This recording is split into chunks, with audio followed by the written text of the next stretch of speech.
नमस्कार। तकनीकी खामियों की वजह से अक्सर थोड़े समय से हम पिछड़ जाते हैं। इस बार भी वैसा ही कुछ हुआ है और थोड़ी सी विलंब हो गई। 9 बजे जुड़ने का वक्त था और इस वक्त 9:15 से थोड़ा सा ज़्यादा वक्त हो रहा है और अभी जुड़ना हो रहा है। तो आप आज का विषय आप सब जानते ही हैं। आज हिंदी पत्रकारिता दिवस है, तो ऐसे में हिंदी पत्रकारिता दिवस पर जुड़ने का एक कार्यक्रम तय हुआ था। तो जो अतिथि हैं उनके संदर्भ में बैनर में हालांकि लिखा है। अभी जब हम संवाद शुरू करेंगे तो हमारे साथ रजनीश उपाध्याय साहब होंगे। आप प्रभात खबर के संपादक हैं। प्रभात खबर मुजफ्फरपुर संस्करण के वर्तमान में आप संपादक हैं। और साथ में राजेश राज जी होंगे। आप दूरदर्शन दिल्ली में वरिष्ठ संवाददाता हैं। और एनबीटी का जो .com है, डिजिटल विंग है, उसके संपादक के तौर पर आलोक कुमार जी भी हम सबके साथ होंगे। अब से थोड़ी देर के बाद चूंकि इस पूरी प्रक्रिया को पूरा करना था, इस लाइव की प्रक्रिया को 8:45 में, वो समय थोड़ा बढ़ गया। तो ऐसे में जो अतिथि हैं उनके जुड़ने में थोड़ा वक्त लग रहा है, पर एक के बाद एक सब लोग जुड़ते चले जाएंगे। और रजनीश जी हम लोगों के साथ जुड़ गए हैं। तो सबसे पहले हम अपने अतिथि प्रभात खबर के संपादक रजनीश उपाध्याय साहब का बहुत बहुत स्वागत करते हैं। सर, एक बार संभव हो जी तो वीडियो भी ऑन किया जाए। जी धन्यवाद आपका। बहुत स्वागत सर। नमस्कार जी, बहुत स्वागत। और जैसा कि अभी हम अपने दर्शक से बता रहे थे, और सबसे पहले माफी, थोड़ी असुविधा हुई। जुड़ना था बिहार स्वाभिमान आंदोलन के पेज से, लेकिन थोड़ी सी तकनीकी खराबी हुई। तो हालांकि बिहार स्वाभिमान आंदोलन के पेज पर इसको शेयर किया गया है, तो वहाँ के जो दर्शक हैं वो भी, राजेश राज जी भी हमारे साथ जुड़ गए हैं, उनको भी हम स्ट्रीम कर ले। जी बहुत स्वागत राजेश जी आपका भी। रोशनी थोड़ी सी कम लग रही है आपकी। जी एक्चुअली मोबाइल से दिक्कत हो रही थी, लैपटॉप से जुड़े। लैपटॉप का ऑडियो जो उसका स्क्रीन लगता है कैमरा थोड़ा कमजोर है। कोई नहीं, आपका चेहरा दैदीप्य है, लोगों की नजर पहुंच जाएगी और आवाज ही आपकी पहचान है, तो फिर सोचना क्या है। दोनों का आनंद जो दर्शक इस समय है हमारे साथ वो लेंगे। और ये बहुत अच्छा संयोग है। आज के जो अतिथि हैं श्री रजनीश उपाध्याय साहब, प्रभात खबर के मौजूदा में संपादक हैं आप मुजफ्फरपुर संस्करण के। और राजेश राज जी आप दूरदर्शन दिल्ली में वरिष्ठ संवाददाता हैं और देश और दुनिया का बहुत भ्रमण आपने किया, तमाम विषयों पर बोलते रहे और बिहार स्वाभिमान आंदोलन के पेज पर अक्सर आप अलग अलग विषयों पर अपनी राय रखते रहे हैं। दोनों लोगों का पुनः स्वागत। और चर्चा की शुरुआत यहीं से करते हैं। ये एक संयोग है कि जी ये एक संयोग है कि टेलीविजन पत्रकारिता से भी एक वरिष्ठ साथी हम सबके साथ हैं और अखबार की पत्रकारिता के वरिष्ठ संपादक भी हमारे साथ हैं। थोड़ी देर के बाद, क्योंकि ये जो युग है ये डिजिटल युग इसको माना जाता है, तो डिजिटल दुनिया, नवभारत टाइम्स की बड़ी भूमिका है उसमें। और उस समूह के जो संपादक हैं आलोक कुमार जी, वो भी थोड़ी देर के बाद हमसे जुड़ जाएंगे। तो फिलहाल इस चर्चा की शुरुआत अपने दो अतिथियों के साथ हम करते हैं। विषय बहुत साफ है। जो हिंदी पत्रकारिता है, हिंदी पत्रकारिता में बिहार वो कहाँ पर है, इस विषय पर, हिंदी पत्रकारिता की यात्रा में बिहार की भूमिका पर आज हम बातचीत करने वाले हैं। चूंकि मेरी शुरुआत भी प्रभात खबर मुजफ्फरपुर से हुई है, तो बिहार की पत्रकारिता का अनुभव है। पटना में भी बाद में एक भाषाई चैनल में मैंने काम किया है। तो अब जब मैं रिसर्च कर रहा था कि बिहार में हिंदी पत्रकारिता की इतिहास की शुरुआत कहाँ से होती है, तो बिहार बंधु सबसे पहले, बिहार बंधु का जिक्र होता है। हालांकि बिहार बंधु में एक हिस्सा उर्दू का होता था, फारसी में वो एक हिस्से में छपती थी और दूसरे हिस्से में देवनागरी में छपती थी। तो वहां से जिस पत्रकारिता की, हिंदी पत्रकारिता की शुरुआत हुई बिहार में, मुझे ऐसा लगता है 2001 में मैंने मुजफ्फरपुर से शुरू किया था पत्रकारिता। 2021 में हम बातचीत करें तो इस 20 वर्षों में जो मेरा अपना अनुभव है उसके आधार पर मैं कह सकता हूं कि बिहार बंधु से शुरू हुई हिंदी की पत्रकारिता बिहार में इस वक्त सरकार बंधु तक पहुंच गई है। जो मैं बिहार के तमाम अखबारों को देखता हूं, टेलीविजन और जो डिजिटल एरा के जो माध्यम है समाचार के, उनको भी देखने पर मुझे बड़ी साफगोई से मैं इस बात को कहूंगा कि हिंदी पत्रकारिता की जो दुर्दशा पूरे देश में है, बिहार उससे अछूता नहीं है। और जिस पत्रकारिता को समाज हितैषी होना चाहिए था, बहुत हद तक वो पत्रकारिता इस वक्त सरकार हितैषी दिखती है। ये केवल आरोप के लिए आरोप मैं नहीं लगा रहा हूँ, क्योंकि मैंने पहले कहा कि शुरुआत मैंने बिहार से की है और गृह क्षेत्र है मुजफ्फरपुर, नियमित तौर पर जाना भी होता है। राजेश जी भी वहां से बहुत नजदीक से जुड़े हैं, आपकी पढ़ाई वहां से हुई है और सर तो वहां संपादक के तौर पर हैं ही। तो लंबा वक्त है दोनों लोगों का। तो अब सीधे इस चर्चा में आदरणीय रजनीश उपाध्याय साहब के पास चलते हैं, उन्हीं से चर्चा करते हैं। सर, इस समय बिहार में जो हिंदी पत्रकारिता है उसको आप कहाँ देखते हैं?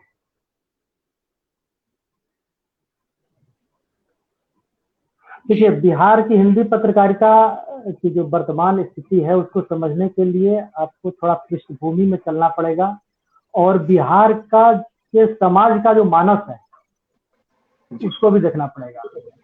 इसके साथ ही अखबारों का जो रेवेन्यू मॉडल है वो किस तरह से 80 के बाद कैसे बदला वो, और उसका इम्पैक्ट कैसे अखबारों पर पड़ा है, इसको भी समझना पड़ेगा।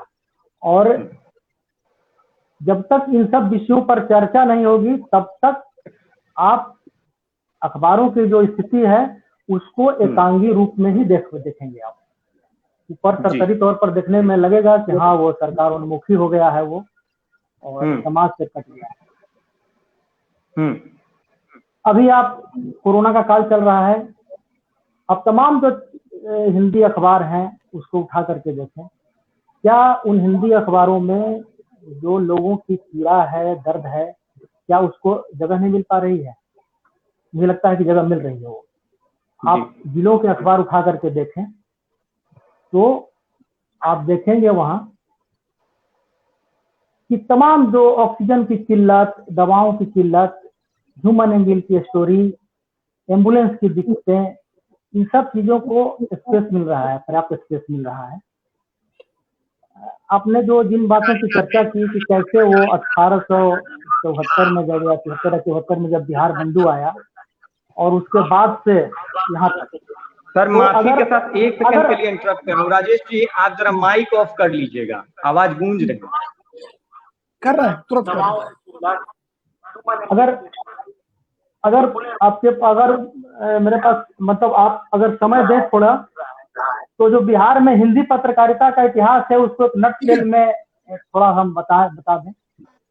जो प्रवृत्ति, दो तरह की प्रवृत्ति जो बिहार की हिंदी पत्रकारिता, एक तो बिहार में हिंदी पत्रकारिता जो है वो उसका जो पदार्पण हुआ, यहाँ पर जो शुरुआत हुई वो थोड़ा विलंब से हुआ। जैसे बंगाल में आप देखेंगे कि वो 1826 में ही वहां से जुगल किशोर शुक्ल जी ने कैसे वहां उतंद मार्तंड नाम से एक अखबार निकाला था। लेकिन उसके करीब 48-49 साल बाद बिहार में हिंदी पत्रकारिता की शुरुआत होती है 1873-74 में, और वो बिहार बंधु नाम से। और फिर बिहार बंधु के बारे में अगर कहीं शोध पढ़ेंगे, रिसर्च पेपर पढ़ेंगे तो उसमें पता चलेगा कैसे वो अखबार जो है अपने आर्थिक संकट की वजह से कैसे बंद होता गया। कई लोग उसके व्यवस्थापक हुए। एक दौर ऐसा भी आया था उसमें, मैं कहीं पढ़ रहा था पिछले दिन कि उसमें एक दौर ऐसा भी आया था जब वहां एक संपादक हुआ करते थे जो पटना सिटी कोर्ट में मुख्तार थे, कमला प्रसाद मुख्तार उनका नाम था। और वो दिन भर वो कोर्ट में काम करते थे और शाम में आकर के वो वहाँ संपादक के रूप में अपना जिम्मेवारी का निर्वहन करते थे और अवैतनिक थे। कई लोगों ने अवैतनिक काम किया वहां पर। तो इस तरह के दौर से भी पत्रकारिता गुजरी है यहाँ की। दो तरह की प्रवृत्ति मुझे लगता है कि बिहार की पत्रकारिता में रही है। एक तो जुनून, लोगों में पत्रकारिता का जुनून रहा है। अगर ये जुनून नहीं रहता तो फिर एक मुख्तार जो है वो आकर के कैसे वो दिन भर वहां काम करते और शाम में आकर के वो संपादक का काम करते थे। कई वैतनिक लोगों ने अवैतनिक रूप में काम किया, वेतन नहीं लेते थे लेकिन वो काम करते थे। कई लोगों ने अपनी पूंजी लगाई अखबार निकालने के लिए, बिहार उसको बचाने के लिए, बिहार बंधु को। तो एक तरह का एक जुनून था वो।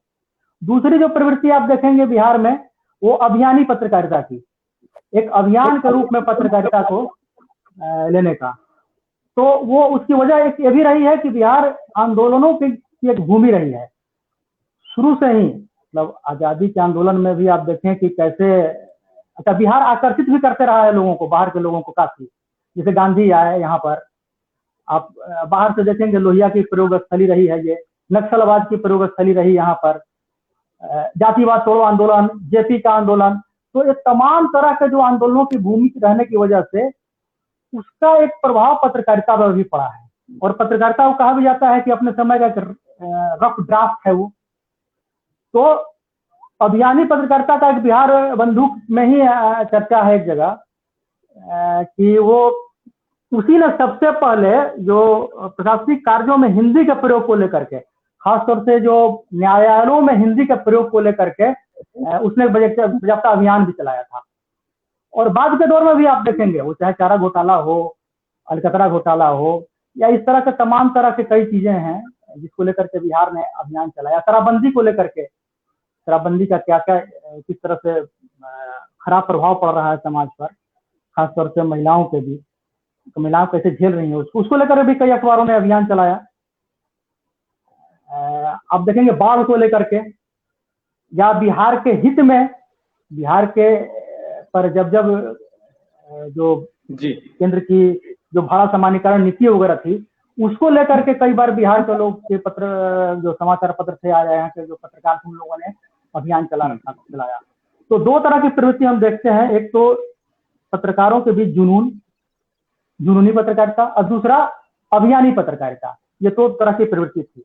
अब सवाल है कि बिहार में जो एक तरह के आरोप लगते रहे हैं यहाँ के अखबारों में कि वो सरकारोन्मुखी होने का, समाज से कट जाने का, हमें कोई ये बताए कि आखिर समाज से अगर कटा रहता अखबार, तो फिर ये गांव-गांव में, पंचायतों में जो इतने अखबारों के सर्कुलेशन, प्रसार लगातार बढ़ रहे हैं, अखबारों के ही नहीं, और पत्रकारिता को बहुत प्रिंट मीडिया या अखबार से अगर जोड़ दिया जाए तो फिर वो बहुत ही संकुचित दायरा हो जाएगा। अब तो उसका दायरा बहुत विस्तृत हो गया है। अभी आप डिजिटल की बात कर रहे थे, तो उसमें डिजिटल मीडिया को भी हम जोड़ सकते हैं, इलेक्ट्रॉनिक मीडिया को भी उसमें जोड़ना पड़ेगा अगर पत्रकारिता की बात कर रहे हो तो उसका जिस तरह से पेनिट्रेशन हुआ है गांव-गांव में, तो कहीं ना कहीं से एक्सेप्टेंस है वो अखबारों को लेकर के। और दूसरा, अखबारों पर लोगों का भरोसा भी है, अभी भी है वो। हाँ, चुनौतियां हैं, इसमें दो मत नहीं है। रेवेन्यू मॉडल जब से बदला है अखबारों का, तब से वो सरकारों पर निर्भरता बढ़ी है, निश्चित तौर पर बढ़ी है, इसमें कोई दो मत नहीं है। बिहार में कोई बड़ी इंडस्ट्री ऐसी नहीं है जहां से आप अखबारों के लिए रेवेन्यू ला सकते हैं। दूसरे प्रदेशों में ये गुंजाइश है। तो ये स्थिति है बिहार की पत्रकारिता की। लेकिन हम अभी भी मानते हैं कि बिहार की पत्रकारिता अभी भी समाज से जुड़ी हुई है। समाज के जो मुद्दे हैं उसको अपने अपने तरीके से लोग उठा रहे हैं, यहाँ के पत्रकार और यहाँ के समाचार। जी, बहुत आभार सर। बहुत आपने अतीत के स्वर्णिम अध्याय से लेकर के और वर्तमान तक की पत्रकारिता को परिभाषित किया है। कई महत्वपूर्ण विषय भी आपने सुझाए हैं, बताए हैं कि किस तरीके से अखबारों का सर्कुलेशन बढ़ता जा रहा है, गांव-गांव तक पहुंच का दायरा बढ़ रहा है। और ये बड़ी अच्छी स्वीकारोक्ति भी है कि हाँ, ये सही है कि पूंजी का प्रभाव भी है, तो उससे भी कोई मतलब इत्तेफाक न रखने की कोई बात नहीं, उसका भी असर दिखता है। एक तो इसी से निकलता हुआ मसला है कि जो विश्वास का मामला है, आपने ये कहा कि अभी भी अखबारों पर भरोसा है। टेलीविजन, इंटरनेट के की तुलना में आज भी मैं भी मानता हूं कि अखबार पर भरोसा ज्यादा है, पत्र पत्रिकाओं पर भी भरोसा है। लेकिन लगता है कि इस वक्त में, जैसे एक छोटी सी घटना का सर जिक्र करूंगा, कैमूर की एक घटना है। एक लोक गायिका नई उभरी हैं, उन्होंने अपने गांव की एक खबर पोस्ट की कि मेरे गांव में कोरोना से 6 लोगों की मृत्यु हुई। बकायदा नाम उन्होंने लिखा था इस टोले में। अगले दिन हिंदी का एक बड़ा अखबार जो बिहार से छपता है, वो वहां पहुंच के वहां के जिला संवाददाता से बात करके उनके जरिए खबर मंगा के खबर लगाई जाती है कि इस गांव में किसकी मृत्यु हुई नहीं हुई वो जांच का विषय है, लेकिन इस गांव में 70% लोगों की जांच हो गई है कोरोना। अब इस तरीके की खबर जब हम देखते हैं तो उससे ये लगता है कि तुरंत बेचैनी होती है कि सरकार और सिस्टम पर जब सवाल हो और सवाल बड़ा हो रहा होता है तो खुद से काउंटर करने की कोशिश होती है। अगर हम ये कह के निकल जाएं कि मृत्यु हुई कि नहीं कोई जांच का मसला है, लेकिन वहां लोगों की जांच हो गई, तो पाठक भी इतने समझदार हैं, उनको समझ में आ जाता है कि अखबार बताना क्या चाह रहा है। तो उसको लेकर के जो मैं सर अनुभव कर पाता हूँ कि जो भरोसा पहले अखबारों को लेकर बिहार में रहा, वो भरोसा शायद वो साख अब कम होता हुआ दिख रहा है। और दूसरा ये भी लगता है सर, पिछले अगर दशक भर की बात कर ली जाए, बिहार बंधु का बहुत अच्छा आपने जिक्र किया और बिहार की जुनूनी पत्रकारिता का, उसका असर देश भर में दिखा है। लेकिन एक चीज और भी देख रहे हैं कि बिहार बंधु जिस तरीके से पृथक राज्य आंदोलन का साक्षी बना, गवाह बना, अभियानी बना, और बाद में जयप्रकाश जी का आंदोलन रहा हो, उसमें भी बिहार के अखबारों ने बड़ी भूमिका निभाई। उस तरीके से अखबार जन आंदोलन का हिस्सा बने, ऐसी तस्वीर बिहार से इस दशक में बहुत कम निकल के दिखी है। उस तरीके से बड़ी होती बहुत कम दिख रही है। तो हालांकि मैं आपकी बात से सहमत हूँ, सर्कुलेशन बढ़ा है, छोटे शहरों से भी प्रकाशन अखबारों का होने लगा है और एक नहीं कई अखबार पहुंचे हैं। लेकिन विश्वसनीयता का एक मसला जो है वो मुझे ये मेरा व्यक्तिगत मत है। बहरहाल इससे आगे बढ़ते हैं, मैं फिर रजनीश उपाध्याय साहब आपके पास पर फिर से आऊंगा, लेकिन बहुत लंबे समय से राजेश राज जी भी हमारे साथ हैं, तो थोड़ी उनकी भी राय ले लेते हैं। राजेश जी, आप तो दिल्ली की पत्रकारिता के केंद्र में रहते हैं, देश की सियासत को समझते हैं, देखते हैं, मुजफ्फरपुर से बहुत करीब का वास्ता, आपने पढ़ाई भी किया और लगातार आप सक्रिय रहे। टेलीविजन की पत्रकारिता ने बिहार में हिंदी की पत्रकारिता की धार को बेहतर किया है, बदतर किया है, कुंद किया है, या टेलीविजन की पत्रकारिता के आने के बाद बिहार की हिंदी पत्रकारिता में किस तरीके का अंतर आपने महसूस किया है? देखिए अमिताभ, सवाल बहुत ही मौजू है और आप जिस पत्रकारिता का जिक्र कर रहे थे वो मुझे लगता है कि शायद नेहा सिंह राठौर के गांव की बात आप कर रहे थे। और आपने जिस पत्रकारिता के धार को कुंद होने की बात करी, तो हम अगर एक दशक पहले अगर चले बिहार में, मैंने बिहार में 5 विधानसभा और लोकसभा चुनाव मिलाकर 5 चुनाव मैंने कवर किया है और शायद मुझे लगता है कि 20-25 विधानसभा क्षेत्र ऐसे होंगे जहां शायद मैं नहीं पहुंच पाया हूं, लेकिन मुझे लगता है कि 200 से ज्यादा विधानसभा क्षेत्रों तक हमारी पहुंच रही है और मैं लगातार जाकर वहां पर विभिन्न चुनावों में मैंने जाकर के उसको कवर किया है आखिरी चुनाव तक।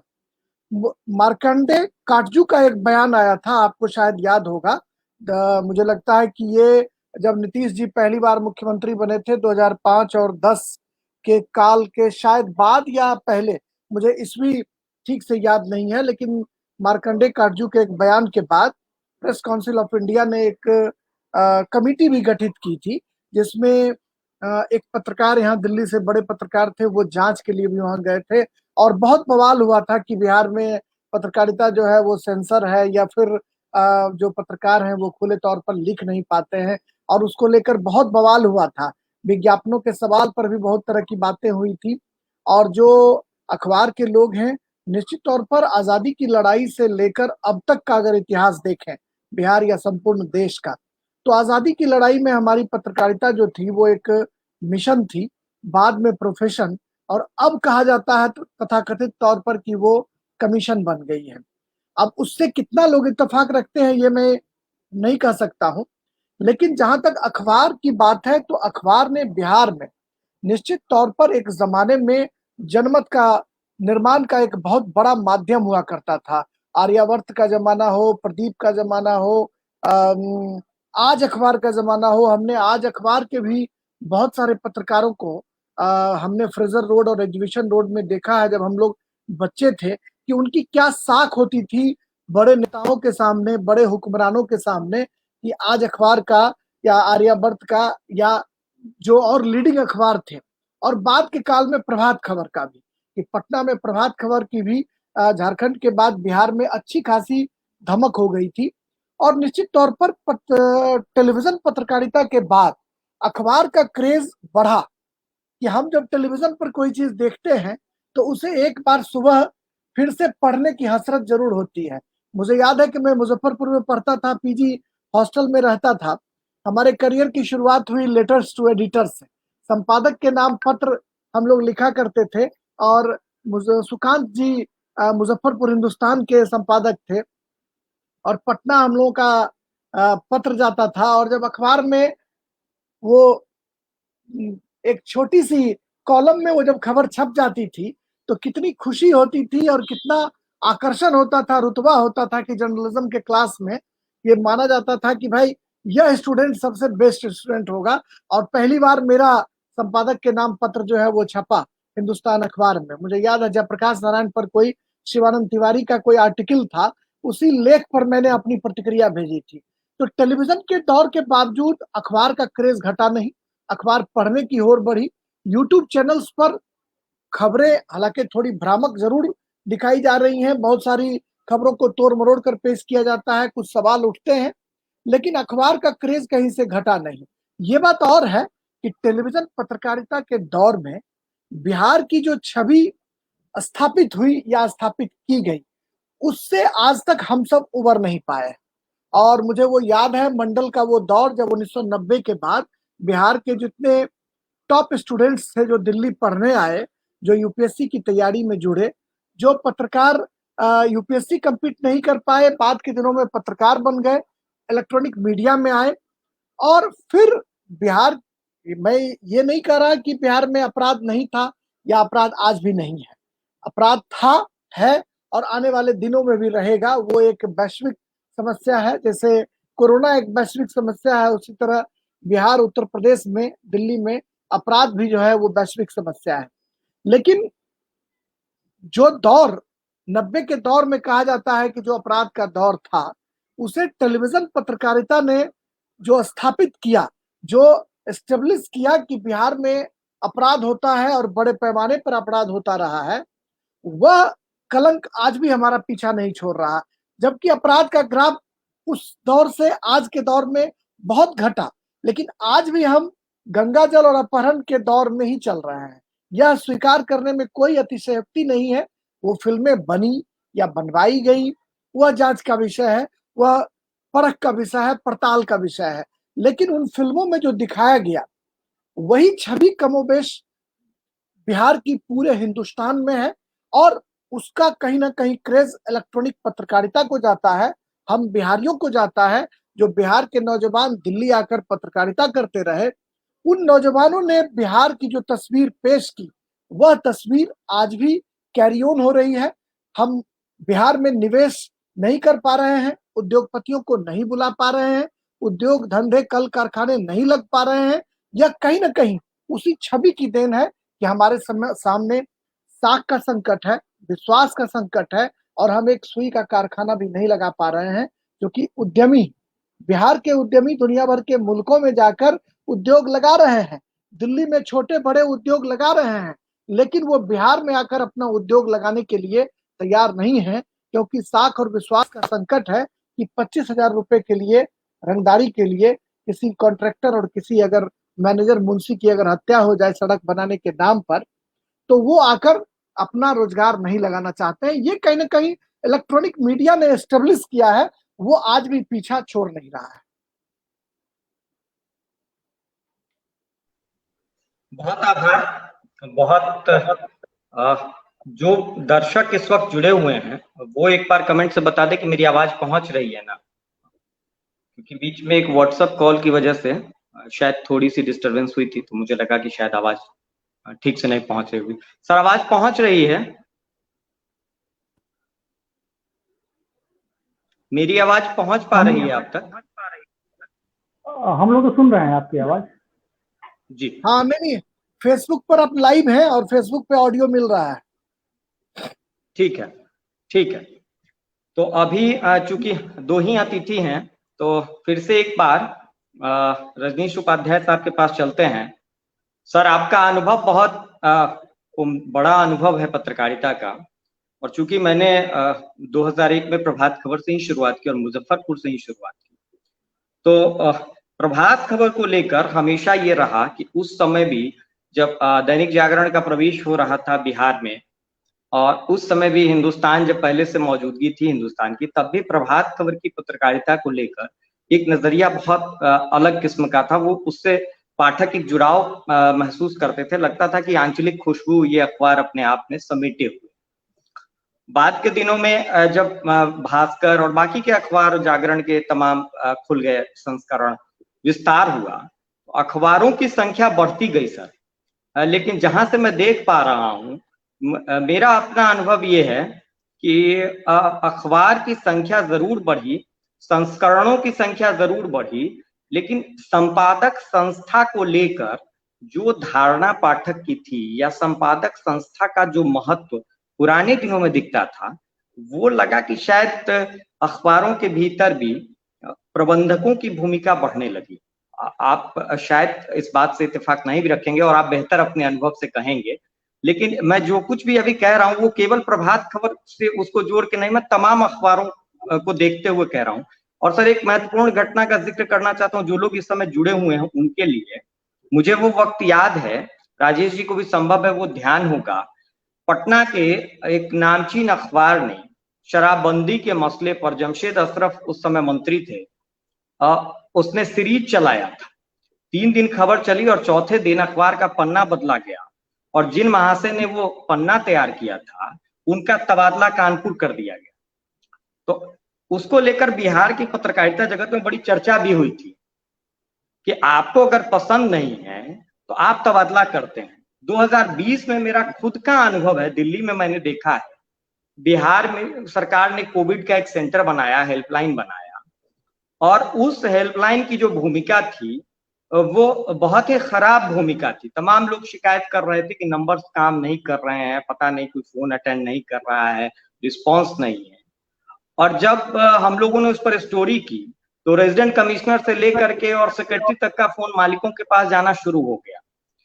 तो ये जो एक नए तरीके का दौर बिहार की पत्रकारिता में शुरू हुआ, उस दौर का असर मौजूदा समय में किस रूप में आप देखते हैं? शायद रजनीश उपाध्याय साहब जो हैं वो अभी ऑफलाइन हो गए हैं, तो वापस हम तत्काल राजेश राज जी के पास ही चलते हैं, और राजेश राज जी से ही ये सवाल कर लेते हैं कि बिहार में जैसे देश में हिंदी पत्रकारिता के तमाम नए माध्यम आए, और तमाम जो है हिंदी पत्रकारिता के आयाम का विस्तार हुआ, तकनीक को लेकर बहुत सारे लोग आए, लेकिन इतने माध्यमों के होने के बाद भी बिहार की पत्रकारिता में एक अरसे से किसी लंबे घोटाले का जो उद्भेदन है वो अखबार के दम पर दिखाई नहीं दिया। तो उसमें जो अखबार की भूमिका थी वो भूमिका कहाँ कुंद हो जाती है? अखबार को लेकर जो एक धारणा बनने लगी है, या बिहार के टेलीविजनों को लेकर जो धारणा बन रही है, बिहार के जो न्यू सोशल मीडिया प्लेटफॉर्म्स हैं उनको भी लेकर ये धारणा बन रही है कि आप चरण वंदना के माध्यम बन के रह गए हैं, और जिधर आपको दिखता है कि थैली का प्रबंध है उधर आपका झुकाव होने लगता है। कई बार आप स्वयंभू प्रवक्ता की भूमिका में आ जाते हैं। तो ये जो स्थिति है बिहार में हिंदी पत्रकारिता को किस ओर लेके जा रही है, और इसका अंत कहाँ होगा राजेश जी? देखिए, आपने बहुत सही कहा कि जो एक दौर था कि अखबारों के द्वारा बहुत सारे चीजों का उद्भेदन हुआ करता था। मुझे याद आ रहा है कि जब सुधांशु रंजन, जो अभी अब एडिशनल डायरेक्टर जनरल हैं दूरदर्शन के कोलकाता में, और वो बेगूसराय के रहने वाले हैं, हम सबों के सीनियर हैं। मुझे याद है कि वो जब पटना दूरदर्शन से रिपोर्टिंग किया करते थे, हालांकि वो दौर था जब टेलीविजन में सिर्फ डीडी ही हुआ करता था, लेकिन वो पटना उच्च न्यायालय के गेट पर खड़े होकर चारा घोटाले की धुआंधार रिपोर्टिंग किया करते थे, जिसकी वजह से लालू जी से उनके रिश्ते जो थे वो बनते बिगड़ते रहे। लेकिन सुधांशु रंजन ने बताया कि शुरुआती दौर में चारा घोटाले पर रिपोर्टिंग करने की वजह से लालू जी से उनके रिश्ते जो हैं वो खराब जरूर हुए, लेकिन जब देवेगौड़ा प्रधानमंत्री थे तो देवेगौड़ा के प्रधानमंत्री काल में जब लालू प्रसाद पर चार्जशीट हुआ और ये नौबत आई कि अब उनको जेल जाना पड़ेगा एक चीफ मिनिस्टर को, और वो रिजाइन नहीं करके जेल नहीं जा रहे थे, बहुत सारी जो कानूनी पेचीदगियां थी उससे उबरने की कोशिशें हो रही थी, और तब एक बात आई कि सेना को भेजकर मुख्यमंत्री को गिरफ्तार करा लिया जाए। सुधांशु रंजन ने तमाम मतभेदों के बावजूद एक आर्टिकल लिखा एक अखबार में, वो अंग्रेजी का अखबार था, टाइम्स ऑफ इंडिया या कोई, मतलब एग्जैक्ट याद नहीं आ रहा है, लेकिन उन्होंने जो जानकारी दी उन्होंने कहा कि वह जो अखबार में उन्होंने लिखा और उसमें उन्होंने कड़ा प्रतिवाद किया इस बात का कि सेना को बुलाकर किसी एक्टिंग चीफ मिनिस्टर को गिरफ्तार कराने की जो कवायद है वह सर्वथा अनुचित है, यह नहीं होना चाहिए। और बाद में उन्होंने कहा कि जब लालू जी को ऐसा लगता था कि शायद चारा घोटाले का उद्भेदन मैंने कर दिया और तमाम जो विपक्षी पार्टी के लीडर्स हैं उनसे हमारे साठगांठ हैं या फिर अन्य तरह के आरोप उन पर लगते थे, लेकिन उन्होंने कहा कि उस जब लालू प्रसाद जेल चले गए और वह जो अखबार की जो कॉपी थी वह लालू प्रसाद को कोर्ट में बहुत काम आया, और लालू जी ने उनको फोन करके थैंक्स किया सुधांशु रंजन को, उनको कहा कि आपने जो अखबार में वो लिखा उसका कोर्ट ने बहुत संज्ञान लिया। तो अखबार का आपने बिल्कुल सही कहा कि अखबार बदलते दौर में भी अखबार का क्रेज आज भी घटा नहीं है, और वो जमाना आप याद करिए जब अखबार में कोई खबर छपती थी तो किसी बड़े घोटाले का उद्भेदन होता था या उसका रेफरेंस दिया जाता था कोर्ट में, जमानत से लेकर जेल जाने तक के सफर में अखबार की जो प्रतियां थी वो एविडेंस के रूप में उसको कोट किया जाता था और वो काम आते थे। लेकिन इस दौर में अगर हम देखें तो वास्तव में इस तरह की चीजें सामने नहीं आ पा रही हैं जो जिस अखबार का हवाला देकर किसी घोटाले का उद्भेदन किया जा सके या कोई बातें अस्तित्व में आए, उसमें कहीं ना कहीं अखबार के जो मालिक हैं उनका जो विज्ञापन के लिए जो दबाव है, या विज्ञापन के लिए सीधे शब्दों में मैं थोड़ा स्पष्ट बोलता हूं कि अखबार में विज्ञापन का जो दबाव रहता है उसकी वजह से मुझे लगता है कि जो संपादक हैं जिनमें पत्रकारिता का जुनून है, जो अच्छा करना चाहते हैं लेकिन वो कर नहीं पाते, इसलिए कि विज्ञापन कहीं ना कहीं सरकार के साथ एक बड़ा ताल्लुकात रखता है, और अगर कुछ चीजों का उद्भेदन होगा तो शायद विज्ञापन नहीं मिलने की वजह से अखबार की बिक्री और उसके प्रकाशन पर दूरगामी प्रभाव छोड़ सकता है। जी, बहुत महत्वपूर्ण बात आपने कही है। हमने ये वैसे सोचा था, आवाज चूंकि थोड़ी धीरे मेरे पास पहुंच रही तो मैं ईपी लगा रहा हूँ, इसका वक्त लगेगा।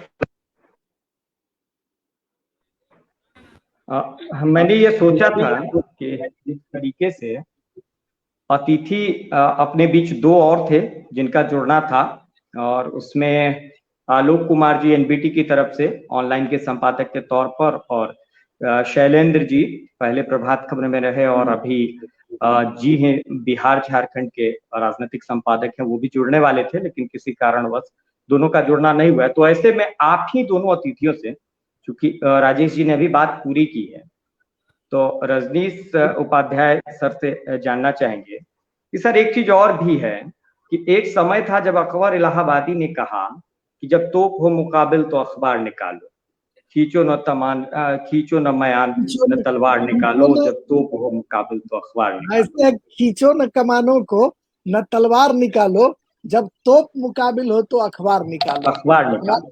हमारे गुरुदेव प्रमोद बाबू अक्सर इसको कोट करते थे मुजफ्फरपुर में पत्रकारिता विभाग में पढ़ाने के दौरान। तो अभी के समय में सर जो मैं महसूस कर पा रहा हूँ, लंबे वक्त से राजेश जी और मैं हम लोग दिल्ली में हैं, हालांकि बिहार में भी कमोबेश जिस तरीके से न्यू मीडिया का दौर चला और कई सारे स्थानीय अखबार शुरू हुए, उनके मालिकों को देखने के बाद ये समझ में आता है कि जब करना हो धंधा, करना हो दलाली या फिर करनी हो राजनीति तो कोई पत्रकारिता संस्थान खोल लो। ये जो एक नया ट्रेंड चला है कि तमाम थैलीशाह टारगेट के साथ पहुंचते हैं और वो उस टारगेट के साथ वो अखबार शुरू करते हैं और खामियाजा हम जैसे कर्मचारियों को भुगतना पड़ता है। समाज में बहुत आम तौर पर लोग कहने रहे हैं पत्तलकार, खबर क्या क्या, और जिस तरीके से गालियां पड़ती है पत्रकारों को, जो बेचारे तमाम मीडिया संस्थानों में, बेहतर बहुत सारे मीडिया संस्थान की ऐसी स्थिति नहीं है, लेकिन बहुत सारे मीडिया संस्थान ऐसे हैं जहां सामान्य जीवन भर का भी पैसा पत्रकारों को नहीं मिल पा रहा है। बहुत मेहनत के साथ, बड़ी शिद्दत और ईमानदारी से वो अपना काम करते हैं, बावजूद इसके उनके हिस्से में उनके प्रबंधन की वजह से, उनके मालिक की नीतियों की वजह से, उनके संस्थान की नीतियों की वजह से वो पत्तलकार कहलाए जाते हैं, वो दलाल कहलाए जाते हैं। और ये स्थिति मैं देख रहा हूं कि बिहार के भीतर भी कई सारे ऐसे नए संस्थान पनप गए हैं, पैदा हुए हैं, जिनके कारण पूरी पत्रकारिता कलंकित होती है। तो ये जो हिंदी पत्रकारिता में एक स्थिति बन गई है, ये कहां तक बिहार में हिंदी की पत्रकारिता को लेकर जाएगी सर, और फिर इस पर अंकुश कैसे बन पाएगा, कैसे लग पाएगा?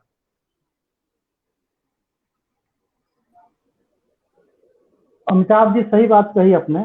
और जो बिहार में हिंदी पत्रकारिता की विश्वसनीयता की जो चुनौती है, उसमें ये भी है, इस सवाल की ओर आपने इशारा किया।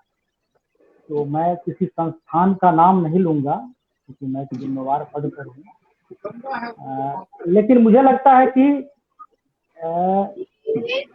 हिंदी पत्रकारिता में हाल के दिनों में क्या कहें, जब से इसमें बदलाव आया है और पूंजी का बड़े पैमाने पर निवेश हुआ है, उसके बाद से हिंदी पत्रकारिता में आप एक ट्रेंड देखेंगे कि बड़े पैमाने पर ऐसे लोग इसमें आए, ऐसे पत्रकार इसमें आए हैं जिनका कोई उद्देश्य नहीं है, पत्रकारिता का कोई मिशन नहीं था उनके पास।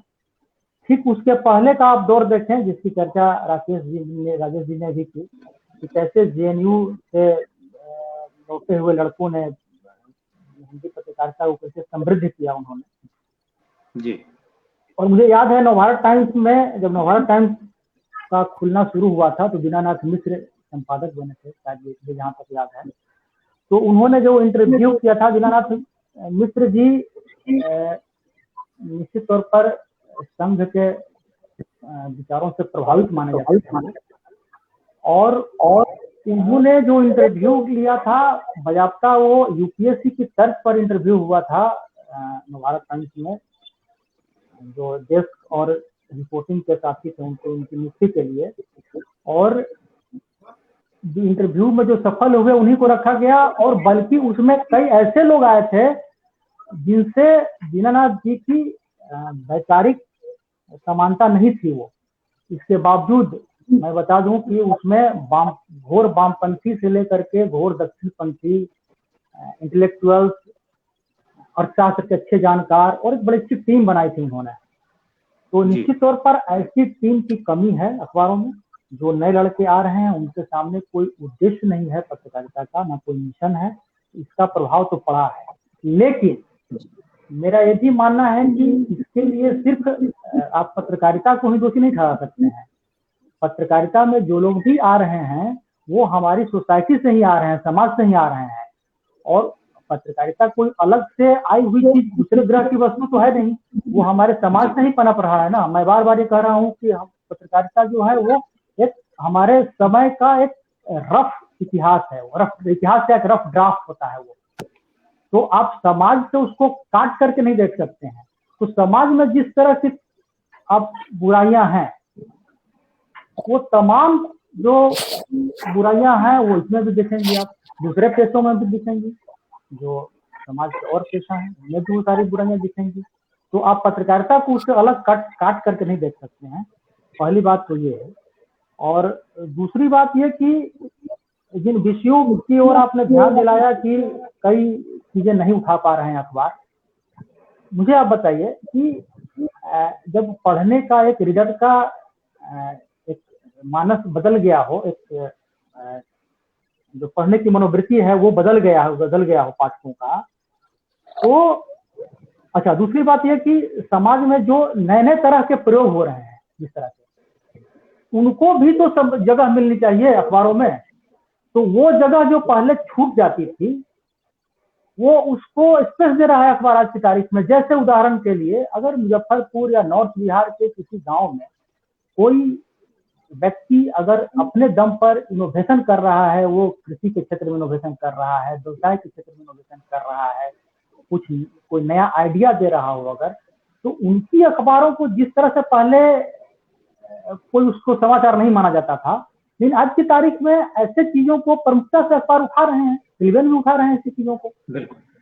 तो ऐसी चीजें तो पहले छूट जाती थी ना। तो क्या समाज में जो कुछ भी बदलाव आ रहा है, सकारात्मक बदलाव है वो, तो क्या उसको नहीं पकड़ा जाना चाहिए? क्या उसको अखबार में कवरेज नहीं मिलना चाहिए? तो वो आज के दौर में वो हो रहा है ऐसा।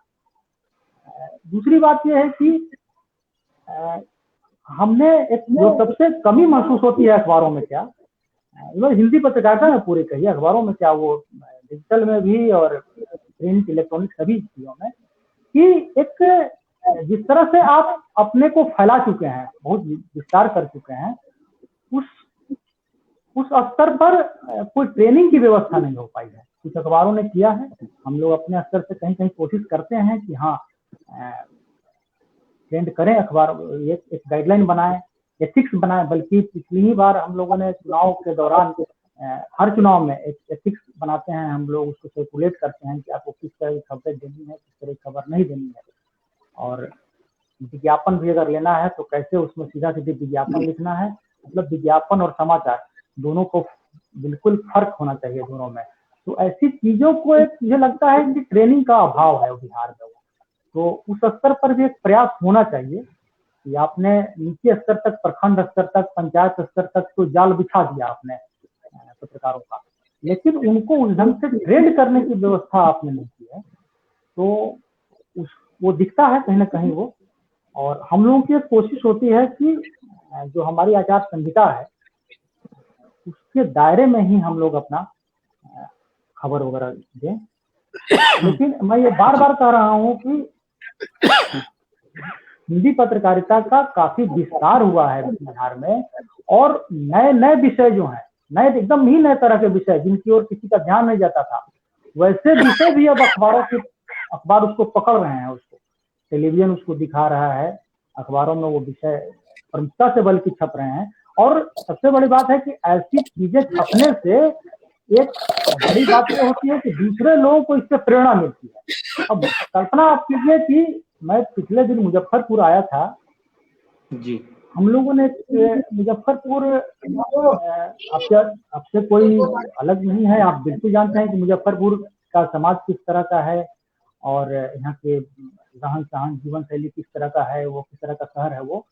तो ऐसे शहर में हम लोगों ने एक पेज की हाल में कुछ दिन पहले स्टोरी की थी, यहाँ बड़े पैमाने पर लड़कियां खेल के क्षेत्र में उतर रही हैं। और मैं खुद भी पहुंचक रह गया ये देख करके कि कई लड़कियां तो यहाँ की उन्होंने नेशनल खेला है। तो ऐसे लोगों को हम लोगों ने पहले पन्ने पर जगह दी थी, वो बढ़िया से छापा, उनको सीरीज में छापा हम लोगों ने। तो ऐसे विषय अब अखबार उठा रहे हैं, वो जो नए नए तरह के विषय हैं। जी बिल्कुल सर, आपने बहुत अच्छा बताया कि नवाचार को लेकर के और तमाम ऐसे विषय जो हाशिए पर छूट गए थे वो अब मुख्य धारा का हिस्सा बन रहे हैं। ये खूबसूरती है, खबरों का हिस्सा बने, ये चलन बढ़े। और इसके साथ एक सवाल और भी है। अभी एक नया ट्रेंड मैंने देखा बिहार के एक अखबार में, उन्होंने बिहार गौरव की एक श्रृंखला शुरू की। हालांकि वो विज्ञापन की श्रृंखला है, लेकिन वो इतने छोटे हिस्से में लिखा जाता है विज्ञापन कि सामान्य पाठक के लिए समझना मुश्किल है कि वो विज्ञापन है या खबर का हिस्सा है। अब उसमें हमने देखा कि पटना में एक व्यवसायी जो रियल एस्टेट कारोबारी हैं, उनके ऊपर लोगों की पूंजी हड़पने का आरोप है। उनको भी बिहार गौरव के तौर पर आप पूरा पन्ना छापते हैं और बाकायदा उसकी शिकायत होती है। ऐसे कई लोग हैं जिनको बिहार गौरव सम्मान अखबारों में, मतलब कई अखबारों में ऐसा देखा चलन कि एक नया सिलसिला शुरू हुआ है। तो मुझे लगता है कि एक तो सर ये भी है कि ये जो नया चलन है वो अखबारों को कहाँ लेकर जाएगा। दूसरा एक मामला और भी है कि पत्रकारिता में जो अंकुश की एक कोशिश शुरू हुई उसमें देश भर की अभी परिस्थिति है कि तमाम राज्यों के मुख्यमंत्री और सचिव और वहां से शुरू करके नीचे जनसंपर्क अधिकारी तक हड़का लेते हैं और खबरों को लेकर के विज्ञप्ति भेजते हैं और विज्ञप्ति पूरी वही विज्ञप्ति छप जाती है। तो वो जो एक अंकुश की प्रवृत्ति है। तीसरी एक परिस्थिति सर मैं देख रहा हूं देश से लेकर के बिहार तक में भी कि सवाल पूछने की जो तमीज है उस तमीज में अब विपक्ष की भूमिका हम ज्यादा बड़ी मानने लगे हैं। सवाल जहां सत्ता पक्ष से पूछा जाना चाहिए वहां भी विपक्ष से सवाल पूछने का एक नया सलीका विकसित हुआ है। तो ये जो इस तरीके की धारा नई शुरू हुई है, इस धारा से और हिंदी को लेकर सर एक बात और भी आखिरी में जोड़ना चाहता हूं कि नई वाली हिंदी के नाम पर जिस तरीके से हिंदी के सहज शब्दों की जगह भी अंग्रेजी के शब्दों को हम आयातित कर रहे हैं अपने पास, तो भाषा के स्तर पर और भाव के स्तर पर, जो भाव ये था कि पत्रकार है, अखबार है तो ये न्याय दिला देगा, सिस्टम के खिलाफ खड़ा हो जाएगा, बहुत मामलों में दिखने लगा है कि सिस्टम के साथ ही खड़े हो जाते हैं। तो ये जो पूरी परिस्थिति है सरकार की तरफ से, सिस्टम की तरफ से, चाहे अंकुश की प्रवृत्ति हो या फिर सवाल सत्ता पक्ष से न पूछ के विपक्ष से पूछने की जो प्रवृत्ति, इससे कितना बड़ा नुकसान आप देखते हैं हिंदी की पत्रकारिता में, खासतौर पर बिहार?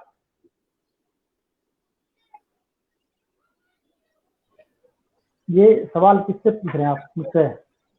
जी मैं आप ही से मैं फिर से ले रहा था ये सवाल।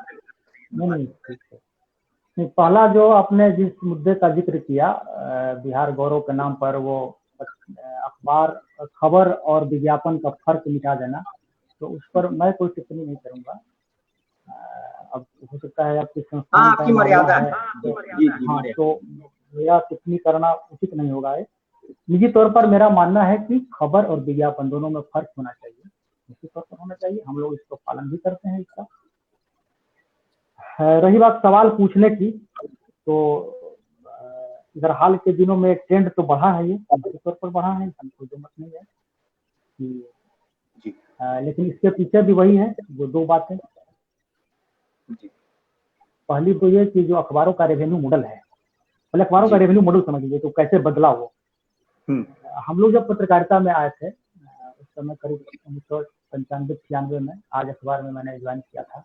उसके बाद धीरे धीरे कई अखबारों में मैं रहा, अंतिम में प्रभात खबर लंबा समय गुजरा है यहाँ और एक परिवार की तरह ही है अखबार।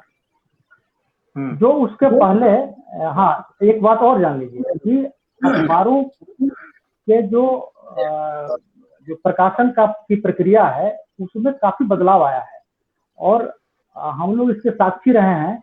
जो हम लोगों ने वो दौर भी देखा है जब वो मोनोटाइप करके वो अखबार निकलता था, और फिर बाद में कंप्यूटर वगैरह आया तो उस समय भी जो पेज टेस्टिंग होते थे वो काट करके कैंची से चिपकाया जाता था, और बाद में हम लोग हाथ से लिखा करते थे वो कागज पर। उसके बाद कंप्यूटर से टाइप होता था, एक प्रोफीसर हुआ करते थे जो उसको पढ़ते थे खबरों को, और तब फिर वो पेज पर जाता था। वो भी पेज लगता था ब्रोमाइड काट करके।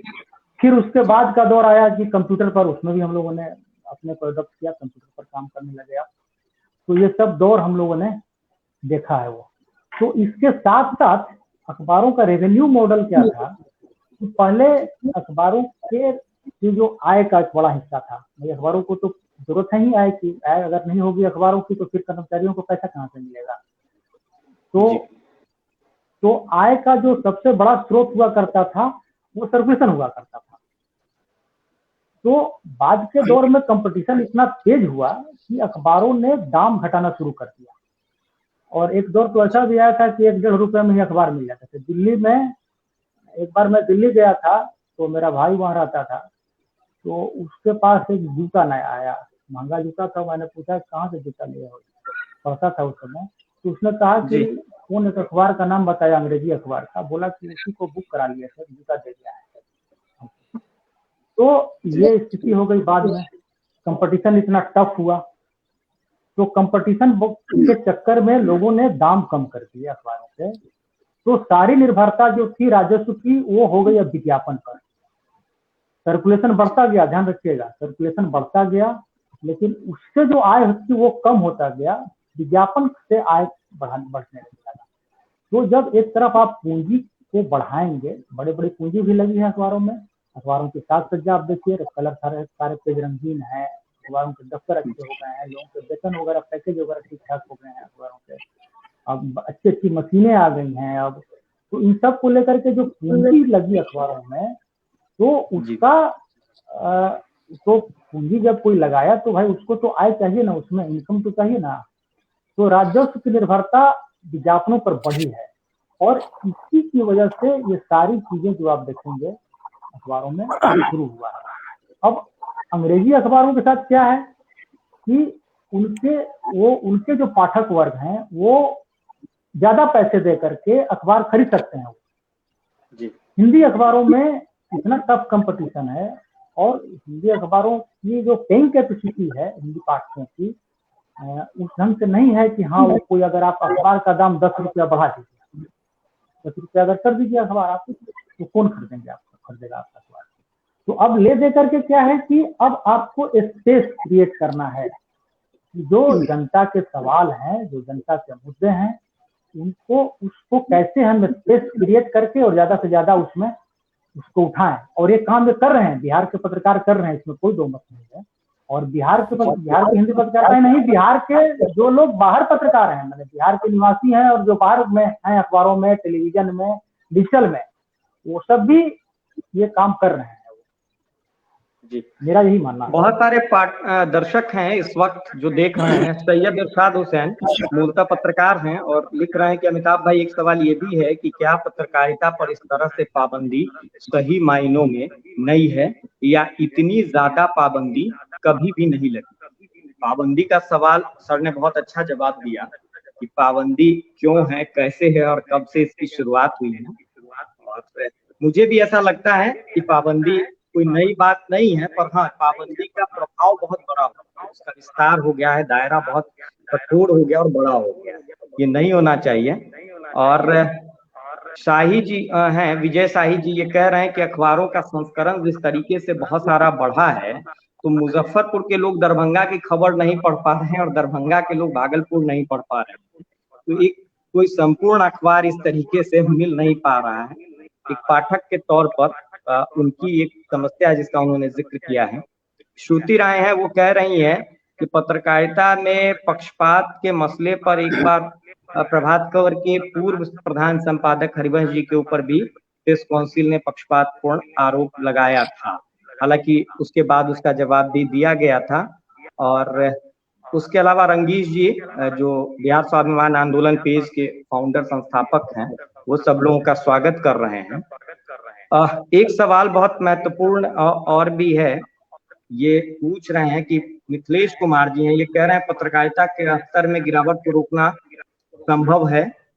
स्थानीय स्तर पर कई मोबाइल समाचार चैनल वाले पत्रकार बन गए हैं जिन्हें पत्रकारिता की तो जानकारी नहीं है, केवल उगाही करते हैं, पत्रकारिता का स्तर गिरा रहे हैं। इंस्तार आलम साहब हैं, ये पूछ रहे हैं कि पत्रकारिता का स्तर क्यों गिर रहा है, सरकार के बदले विपक्ष से सवाल पूछा जा रहा है। विपक्षी दलों के प्रमुख नेताओं का बयान अंदर के पेज में 1 से 2 कॉलम में समेटा जाता है और सरकार के प्रशस्ति की खबरों को पहले पेज का हिस्सा क्यों बनाया जाता है। तो ये जो मैनिपुलेशन का सवाल है, केवल अखबार के साथ नहीं, टेलीविजन और इंटरनेट पर भी और पूरे देश में एक बात सही है कि तमाम जो इस समय दर्शक जुड़े हैं सर, वो सब लोग लगातार ये कह रहे हैं कि पत्रकारिता का स्तर खराब हो रहा है। और जवाब भी आपने बहुत अच्छा दिया है कि लोग समाज से आते हैं, और जाहिर है जब पूंजी का प्रभाव होगा तो पूंजी का मिशन भी होगा, उसकी भी एक भूमिका होगी। पत्रकार बेचारा क्या करेगा, मन में भाव रख के ही एक दायरे तक वो काम कर पाएगा। और राजेश भैया एक बार बंद करिएगा, इको हो रहा है आवाज। राजेश जी एक बार बंद करिएगा माइक, इको आवाज हो रहा है। तो कुल मिला के सर ने बहुत अच्छा समझाया है। कुछ और महत्वपूर्ण मसला है जो समझ में आ रहा है। सर ने कहा कि जन पक्षधर पत्रकारिता को लेकर बिहार के लोग जहां भी हैं वो सजग हैं। और अम्बरीश से कह रहे हैं कि रवीश की पत्रकारिता का भी जिक्र करिए, क्योंकि रवीश जी की पत्रकारिता दिल्ली की पत्रकारिता है और बात बिहार की पत्रकारिता पर है, इसलिए हम उस पर बहुत सीधे सीधे कुछ नहीं पूछ रहे थे। लेकिन जहां तक जन पक्षधर पत्रकारिता का सवाल है, तो न केवल बिहार बल्कि देश में भी सर जन पक्षधर पत्रकारिता के नाम पर लोग लगातार सवाल उठा रहे हैं कि सरकार के पैरोकार के तौर पर, खास तौर पर टेलीविजन में एक नया ट्रेंड दिख रहा है कि सरकार के पक्षधर लोगों को कभी आप आर्थिक विशेषज्ञ, कभी राजनीतिक विशेषज्ञ, कई बार तो एक ही चेहरे को 10 विषयों का विशेषज्ञ बना करके अलग अलग डिबेट में आप शामिल करते हैं, और विपक्ष की तरफ से कोई नहीं होता है, किसी एक समर्थक को बिठा करके और आप अपने मन की बात कह लेते हैं। तो ये जो एक नई प्रवृत्ति बढ़ी है खासतौर पर टेलीविजन में, और वेब पर भी एक सिलसिला चल गया है कि फर्जी खबर और उसको एजेंडे के तहत आप सर्कुलेट कर देते हैं। तो कुल मिला करके हिंदी की पत्रकारिता, मतलब मेरा व्यक्तिगत सर ये मानना है कि पित पत्रकारिता की बात हम लोग 1.5 दशक पहले करते थे, आज पतित पत्रकारिता की बात करने लगे हैं। ये सिलसिला कहाँ जाके परिष्कृत होगा, परिष्कृत होने की जो तस्वीर होगी वो कैसी होगी और कब होगी? राजेश राज जी, आपसे शुरू करते हैं इस पर। आज आपका फेसबुक पोस्ट में देख रहा था, आपने लिखा कि उदंत मार्तंड से शुरू हुआ ये सफर जो है ये उदंड और पाखंड में तब्दील हो गया है। तो कहीं ना कहीं वो कॉन्टेक्स्ट वही है आपके सवाल के पूछने का कि कैसे इसको जो है वो परिमार्जित जो है वो किया जाए। सबसे जो मैंने महसूस किया कि दिल्ली में और बड़े शहरों में पत्रकारिता करने वाले जो लोग हैं वो कहीं ना कहीं सैलरीड है, उनको कुछ सैलरी मिल जाती है तो उनकी जिंदगी चल जाती है आराम से। छोटे स्तर पर जो कस्बाई पत्रकार हैं या जो मंडल की पत्रकारिता करते हैं, ब्लॉक और डिस्ट्रिक्ट लेवल पर जो पत्रकार हैं, उन पत्रकारों की स्थिति ऐसी है कि एक अखबार, हिंदुस्तान जैसे लीडिंग अखबार के एक रिपोर्टर से मेरी बात हो रही थी। उन्होंने कहा कि हम एक खबर लिखते हैं, उस खबर की कीमत 10 रुपया होती है। अब उसकी कीमत क्या हो गई मुझे नहीं पता, लेकिन 2-4 साल पहले तक यही था कि वो कटिंग जमा करते हैं और वो महीने में कटिंग जमा होता है, फिर 10 रुपया उसके एवज में उनको मिलती है। और उसके बाद उनके पॉकेट का जो ईंधन है, उनके पॉकेट में तो ईंधन जा ही नहीं पाता है। गाड़ी में ईंधन भराने के लिए उन्हें किसी और का मुंह देखना पड़ता है, और मजबूरी और लाचारी में अगर मतलब कोई भी व्यक्ति होगा, उनकी गाड़ी अगर नहीं चलेगी, बिना ईंधन के तो चलेगी नहीं, ईंधन के लिए उन्हें किसी और का मुंह देखना पड़ता है। अगर कोई आर्थिक रूप से अगर कुछ मदद कर दे, कोई खबर के लिए कुछ अगर कह दे, तो उन पर चाटुकार होना, दलाल होना या तमाम तरह के जो आरोप हैं वो उन पर लगते हैं। तो मुझे लगता है कि छोटे स्तर पर जो पत्रकारिता का स्तर गिर रहा है, उसकी वजह से तमाम लोगों के साख पर सवाल खड़े हो रहे हैं। तो कहीं ना कहीं जो अखबार के जो टॉप लेवल के लोग हैं या जो टेलीविजन के टॉप लेवल के लोग हैं, जो स्ट्रिंगर बहाल करते हैं, टेलीविजन में भी एक स्टोरी के लिए 1200 रुपए मात्र दिए जाते हैं, अखबार में कटिंग पर पैसा मिलता है। और अब चूंकि यूट्यूब का जमाना आ गया है और बहुत आसान तरीका से मोजो का जमाना है, मोबाइल में वॉइस ओवर कर देना, किसी के ऊपर कीचड़ उछाल देना, किसी की पगड़ी उछाल देना, किसी का टोपी गिरा देना और किसी को टोपी चढ़ा देना, ये बहुत आम सी बात हो गई है।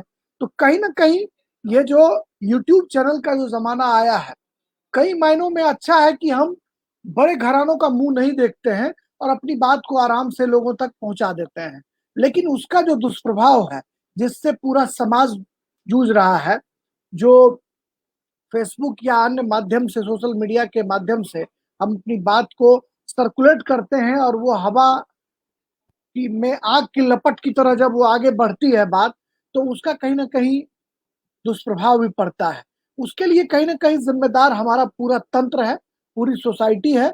हम पत्रकारिता में आते हैं, मेरी कई लोगों से बात हो रही थी, बिहार के कई जो बड़े नेता हैं वो चौधरी चरण सिंह के बारे में कहते थे, कल उनकी पुण्यतिथि थी, मैंने एक पोस्ट भी लिखा था कि चरण सिंह कहते थे कि अगर सार्वजनिक जीवन में आना हो, अगर सियासत करनी हो, तो पहले अपने आप को आर्थिक रूप से समृद्ध करो, फिर सियासत में आओ। नहीं, अगर खाली मैदान लेकर आ जाओगे तो फिर यहाँ आके चोरी चकारी करोगे। तो कहीं ना कहीं आर्थिक रूप से जो समृद्धि है वो अच्छी सियासत का द्वार खोलेगा। उसी तरह सार्वजनिक जीवन में, पत्रकारिता में भी आर्थिक समृद्धि के बिना हम एक ईमानदार पत्रकारिता का द्वार नहीं खोल सकते हैं। बहुत सी लाचारियां हैं, बहुत सी परेशानियां हैं। ग्रामीण स्तर पर 2-2, 4-4, 5-5 बच्चे जो हैं वो एक-एक पत्रकारों को होते हैं। परिवार बड़ा होता है और हम अपने परिवार का भरण पोषण नहीं कर पाते हैं, और ऐसे में कहीं न कहीं जब आर्थिक मोर्चे पर हम नाकाम होते हैं तो समाज नफरत की दृष्टि से देखता है, क्योंकि सफलता समाज ये कतई नहीं देखता अमिताभ कि सफलता कैसे अर्जित की गई है। समाज सिर्फ ये देखता है कि जो व्यक्ति सफल है वो योग्य है, जो असफल है वो अयोग्य है। भले ही वो कितना ही योग्य क्यों ना हो, जो असफल है वो अयोग्य है। तो मुझे लगता है कि जो नीति नियामक संस्थाएं हैं उनको यूट्यूब जैसे चैनलों पर भी एक शिकंजा कसने की बात करनी चाहिए, और ग्रामीण स्तर पर जो पत्रकार हैं उनके आर्थिक समृद्धि का द्वार कैसे खुले, इसके लिए टॉप लेवल से अखबार और जितने भी टॉप लेवल के लोग इलेक्ट्रॉनिक मीडिया में हैं उस पर ध्यान देना चाहिए। जब नीचे से पंचायत लेवल से हम भ्रष्टाचार को मिटाने की बात करते हैं, ग्राउंड जीरो से जब भ्रष्टाचार मिटेगा, ग्राउंड जीरो से जब ये दलाली जैसे शब्द जो हैं उसका जो हमारे ऊपर जो तगमा और जो सेहरा हमने पहन रखा है वो जब तक नहीं हटेगा तब तक हम ये पीठ पत्रकारिता नहीं, पतित पत्रकारिता को हम बंद नहीं कर पाएंगे, जिसका अमिताभ ने जिक्र किया।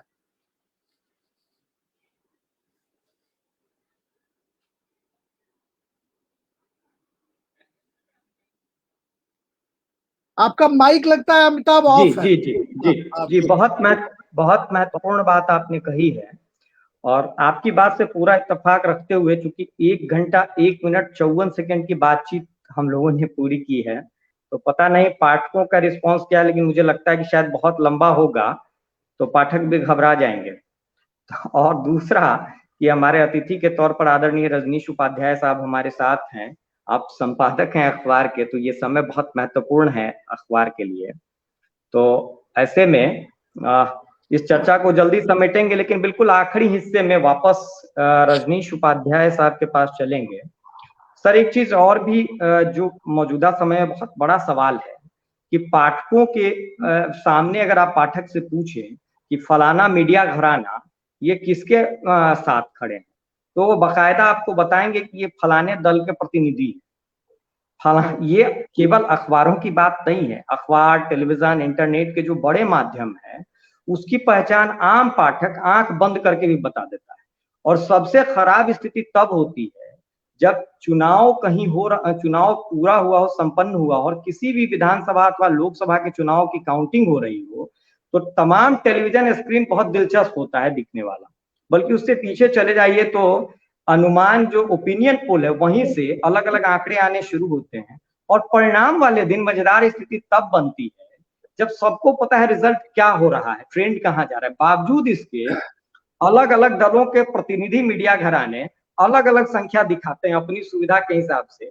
ये क्या अपने आकाओं को खुश करने की कोशिश मात्र होती है, या फिर ये दर्शकों के साथ धोखा होता है? ये उनकी मजबूरी है या ये उनका आग्रह है? ये क्या है? और ये जो परिस्थिति है जो पाठकों के नजर में साख संस्था की खराब कर रही है, पत्रकारिता जैसे इतने पुण्य और पवित्र पेशे को बिल्कुल पतित पेशा का दर्जा दे रही है पाठकों के नजर में। तो ये पूरी परिस्थिति कैसे बदलेगी सर? कब हम दलों के प्रतिनिधि को छोड़कर जनता के प्रतिनिधि सही मायनों में बनेंगे और ये लोगों की तरफ से आवाज आएगी कि हाँ, आप जनप्रतिनिधि या जनपक्षधर पत्रकारिता कर रहे हैं, आप फलाने दल के प्रतिनिधि के तौर पर नहीं है। टेलीविजन, अखबार, रेडियो, तमाम माध्यमों की यही स्थिति है, इंटरनेट। रजनीश उपाध्याय साहब, आपसे सर ये जानना चाहेंगे। अमिताभ जी, पहले तो आज हिंदी पत्रकारिता दिवस है, तो हमें लगता है कि आप बार बार जिस ओर इशारा कर रहे हैं हिंदी अखबारों की, हिंदी डिजिटल मीडिया की दुर्दशा की ओर, तो मुझे लगता है कि आज एक पत्रकारों के लिए एक शुभ दिवस है। तो कम से कम इसका जो धवल पक्ष है अपना, उस ओर भी थोड़ा थोड़ा ध्यान देना चाहिए और उसको भी रेखांकित किया जाना चाहिए। मैं ये बार बार कह रहा हूँ कि हिंदी अखबार हो या डिजिटल मीडिया हो, सबका दायरा बढ़ा है। वो अखबारों जो पाठक हैं उसके पाठक बढ़े हैं, दर्शक बढ़े हैं, और दर्शकों के देखने और पाठकों के पढ़ने, ये दोनों की प्रवृत्ति भी बदली है आपकी। तो अगर आप उसी दौर को वापस लाना चाहें जो पहले दौर क्रांतिकारिता का जो दौर था, तो वो मुझे नहीं लगता है कि हाँ वो दौर अब उसी दौर को उसकी पुनरावृत्ति हो, ऐसा तो संभव नहीं लग रहा है वो, क्योंकि पूरा का पूरा समाज बदल चुका है, सोसाइटी बदल चुकी है हम लोगों की। अब लोगों के हाथ में मोबाइल फोन आ चुके हैं। आप गांव में चले जाइए तो जो नए लड़के हैं 18 से 20-25 साल के जो लड़के हैं, उनके हाथ में नेट और मोबाइल है। वो देश दुनिया की तमाम खबरों से पूरी तरह वाकिफ रहते हैं वो, और न केवल वाकिफ रहते हैं बल्कि अपने अपने तरीके से उस पर अपना नजरिया भी बना चुके होते हैं वो। और जिस चीज की आप बात कर रहे हैं कि पाठक उसको देखता है या दर्शक उसको देख करके तय कर लेता है कि हाँ ये फलाने का दल से प्रभावित ये चैनल है या फलाने दल से प्रभावित अखबार है, वो उसी का नतीजा है वो समाज के बदल जाने का। और इस समाज में ये जो बदलाव है इसको पकड़ने की जरूरत है। इसको आप इग्नोर करके और फिर पत्रकारिता का आकलन नहीं कर सकते हैं आप। इसको हमेशा पकड़ना पड़ेगा आपको। जो नए लड़के हैं जिस तरह के, वो क्या सोचते हैं, वो उनके दिमाग में किस तरह की बातें चल रही हैं, वो क्या पढ़ना चाहते हैं, वो क्या देखना चाहते हैं वो, तो इन सब चीजों को भी देखना पड़ेगा वो। और अब जिस तरह से बात उठ रही है बार बार ये कि हाँ विश्वसनीयता का संकट गहरा रहा है, तो मुझे तो लगता है कि ऐसा कोई बहुत इमरजेंसी टाइप की स्थिति नहीं हो गई है। अभी भी लोग भरोसा कर रहे हैं अखबारों पर, टेलीविजन पर। हाँ ये बात है कि अगर अगर अगर ये स्थिति खराब हुई है तो इसकी जिम्मेवारी भी हम ही लोगों की है, और हम ही लोग इस पर अंकुश भी लगाएंगे। और इसके लिए समाज के जागरूक लोग हैं वो आए आगे, आकर के आगे इस पर बहस करें। जैसे एक फोरम है, इस फोरम पर बात हुई, इसी तरह के और फोरम पर और प्लेटफॉर्म पर बात हो इसको लेकर के, तो मुझे लगता है कि एक बात सर मैं कहना चाहूंगा कि सर इमरजेंसी जैसे हालात तो नहीं है, लेकिन पुलिस का जो समाज में पुलिस की जो छवि है उसी तरह की छवि कहीं ना कहीं पत्रकारों की भी बनती जा रही है, चाहे पत्रकार बड़े हों या छोटे हों। तो ये वजह दो चार वजह से है जी, हम लोगों ने ऐसी छवि गढ़ी है कि हम लोगों ने छवि गढ़ी है, हमसे भी नफरत करने लगे। दूसरा जो मैंने शुरुआती दौर में ही कहा था कि हम कोई अलग से नहीं आ रहे हैं, हम भी समाज के अंग है ना। पत्रकारिता तो आप समाज से अलग करके नहीं देखेंगे आप। तो समाज में जिस तरह की जो भी बुराइयां होंगी वो सब कुछ रिफ्लेक्ट होगा, इसमें भी रिफ्लेक्ट होगा, वो चीजें रिफ्लेक्ट होंगी। हाँ बिल्कुल बिल्कुल, हम सोसाइटी से ही निकल के आए हैं ना, हमारी जिम्मेदारी जो है सोसाइटी के लिए है, और हम वही कर रहे हैं जो समाज चाहता है। तो लेकिन एक नया प्रतिमान तो गढ़ना होगा ना, एक नई बात कहनी होगी ना। जो हमारे जो पूर्वज थे वो कहते थे कि पत्रकारिता फूलों की सेज नहीं कांटों का ताज है, लेकिन आज तो हम फूलों की सेज की चाहत में घूम रहे हैं। कांटों का ताज है, लेकिन कितने लोग कांटों के ताज की स्वीकार्यता के साथ पत्रकारिता में आ रहे हैं, यह समझने वाली बात है। मुझे याद है कि मैं 2002 में मुजफ्फरपुर में पढ़ता था, पटना आया तो एक बड़े पत्रकार से मुलाकात हुई। उन्होंने मुझसे पहला सवाल यही पूछा कि क्यों आ गए पत्रकारिता, क्या शोहरत के लिए आ गए, ऐश्वर्य या वैभव के लिए आ गए, किस लिए पत्रकारिता में आ गए। मैंने कहा कि नहीं, देश की सेवा करनी है। बोला हाँ, तो जो जिस उम्र में तुम हो उस उम्र में जज्बा तो वही रहता है। मैंने कहा कि सर डिस्करेज मत कीजिए, क्योंकि हम बैठने वाले नहीं हैं। मुजफ्फरपुर से पटना और ये कारवां दिल्ली तक जाएगा, और हम आपकी बात से कहीं पटना में बैठ नहीं जाएंगे, आगे तो पहुंचना है, तो डिस्करेज मत कीजिए। उन्होंने वो समझ गए कि ये समझ रहा है कि इसको डिस्करेज किया जा रहा है कि भाई ऐश्वर्य और वैभव की चाहत में अगर आए हो तो फिर पत्रकारिता ना करो। क्यों पत्रकारिता करने आ गए? क्योंकि सर समाज में एक ये मतलब चीजें तो स्थापित है कि बाबूजी स्पष्ट तौर पर कहते हैं कि बैंक में नौकरी कर लो, बैंक में क्लर्क हो जाओ, रेलवे में गैंगमैन खलासी हो जाओ, लेकिन पत्रकारिता ना करो, सियासत ना करो, क्योंकि सियासत बड़ी गंदी चीज है और पत्रकारिता जो है वहां तो संघर्ष है। तो बाबूजी को तो अब कहना होगा ना कि संघर्ष कहाँ नहीं है। 10 साल संघर्ष करने के बाद यूपीएससी और कोई आईएएस आईपीएस बनता है या बीपीएससी कंप्लीट करता है या नहीं कर पाता है, तो फिर पत्रकारिता जो है, एक बात स्पष्ट तौर पर समझना होगा कि आज बड़े बड़े आईएएस आईपीएस के बच्चे जो यूपीएससी नहीं कर पाते हैं, वो सीधे आईएमसी जैसे संस्थान में पत्रकारिता करते हैं कोर्स, और वो पत्रकारिता का दामन थामते हैं। भले ही मसला ब्लैक को व्हाइट करने का हो या व्हाइट को ब्लैक करने का हो, लेकिन पत्रकारिता के प्रति क्रेज बढ़ा है इस बदलते दौर में, हमें ये भी स्वीकारना होगा। लेकिन उसका स्वरूप विभत्स न हो, इस दिशा में हम सबों को विचार भी करना होगा, इस पर काम भी करना होगा। एक पाठक के तौर पर रंगीर ठाकुर जी, हम मॉडरेटर भी हैं पेज के, तो वो कह रहे हैं कि जो श्रेष्ठ पत्रकारिता के लिए बिहार के लोगों ने कार्य किया, उनकी चर्चा छूट गई, मजबूत पक्ष भी रखना चाहिए। रंगीर जी, रजनीश उपाध्याय सर ने बड़ी ही मजबूती के साथ और बहुत ही सुंदर तरीके से बिहार बंधु से लेकर के और अब तक की पत्रकारिता में कितने बदलाव आए और कैसे नवाचार को स्थान मिलने लगा, हाशिए के जो विषय थे वो अखबारों की सुर्खियों का हिस्सा कैसे बने, उसका बहुत व्यापक चर्चा इन्होंने किया है। क्योंकि मुजफ्फरपुर से ये पेज चल रहा है, सर भी मुजफ्फरपुर के संपादक हैं प्रभात खबर के, और राजेश राज जी की पढ़ाई लिखाई मुजफ्फरपुर में हूँ, मैं खुद मुजफ्फरपुर से का रहने वाला हूँ। तो मुजफ्फरपुर की पत्रकारिता में भी शुरुआती दौर में दो नामों का जिक्र बहुत जरूरी है। एक तो तिरहुतिया समाचार जो पाक्षिक समाचार पत्र था, वो शुरुआत में वहां से मुजफ्फरपुर में पत्रकारिता के इतिहास की शुरुआत हम कह सकते हैं। और बाद के दिनों में तिरहुत समाचार के बाद शेर संवाद, कामेश्वर प्रसाद जी इसके संपादक रहे। 1970 में दैनिक के तौर पर मुजफ्फरपुर से प्रकाशन हुआ शेर संवाद का, और 1909 में तिरहुत समाचार साप्ताहिक योगानंद कुंवर जी संपादक रहे। तो उनकी जो शुरुआत रही मुजफ्फरपुर से, वो दिनों दिन बढ़ती गई। और जहां तक स्याह और सफेद पक्ष का मामला है, तो आज का दिन वास्तव में बहुत विमर्श का दिन है, चिंता करने का दिन है और स्वयं को समझने का दिन भी है। बतौर संपादक, बतौर वरिष्ठ पत्रकार, अनुभव के आधार पर आदरणीय रजनीश उपाध्याय जी ने बहुत समग्रता में बताया है कि आवाज इको हो रही, राजेश जी जरा बंद करिएगा माइक।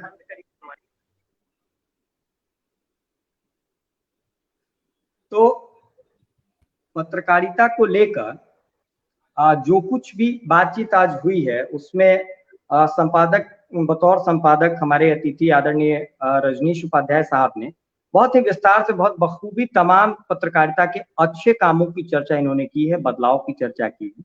राजेश राज जी ने भी कमोबेश पत्रकारिता के जो बेहतर संभावनाएं हैं उसकी, और जो पूरी यात्रा है बिहार में हिंदी पत्रकारिता की, उस पर बहुत अच्छी बात की है। जहां तक मेरा मामला है, मुझे इस बात को मानने में, कहने में कोई गुरेज नहीं, और राजेश जी ने चर्चा भी किया है। मैंने सुबह में ही फेसबुक पोस्ट में लिखा था कि उदंत मार्तंड से शुरू हुई पत्रकारिता उदंड और पाखंड मार्तंड तक पहुंची है, हिंदी पत्रकारिता को श्रद्धांजलि। ये मेरा एक भाव था मेरे मन में कि जब मैंने शुरुआत की थी, तो मैं ये सोच के नहीं आया कि इस तरीके की पत्रकारिता होगी जहां हम एथिक्स भी बदलने लगेंगे और उसको ये कह देंगे कि ये समाज का बदलाव है, तर्क और तथ्य की गुंजाइश नहीं होगी। तो ये जो एक बड़ी तस्वीर मुझे दिखी, इसमें केवल अखबारों का मसला नहीं है, टेलीविजन, अखबार, इंटरनेट, संयोग कहिए, सौभाग्य कहिए, तमाम माध्यमों में काम करने का भी अवसर मिला है। उस सब को समझने के बाद मुझे लगता है कि हिंदी पत्रकारिता की दुर्दशा हुई है। बहुत सारे कारण हैं, और चूंकि आज का दिन है इस पर विमर्श का, तो मैं उसके स्याह पक्ष पर ज्यादा चिंता कर रहा हूँ, क्योंकि मेरी अपनी पीड़ा है। मैं उस पीड़ा के साथ उस पक्ष को लेकर बोल रहा हूँ। लेकिन ये भी सही है, तमाम पाठक कह रहे हैं कि भारत की हिंदी पत्रकारिता में बिहार का उत्कृष्ट योगदान है। दिनेश्वर सिंह साहब हैं, कस्टम एक्साइज में पहले अधिकारी रहे, रिटायर हैं, बता रहे हैं।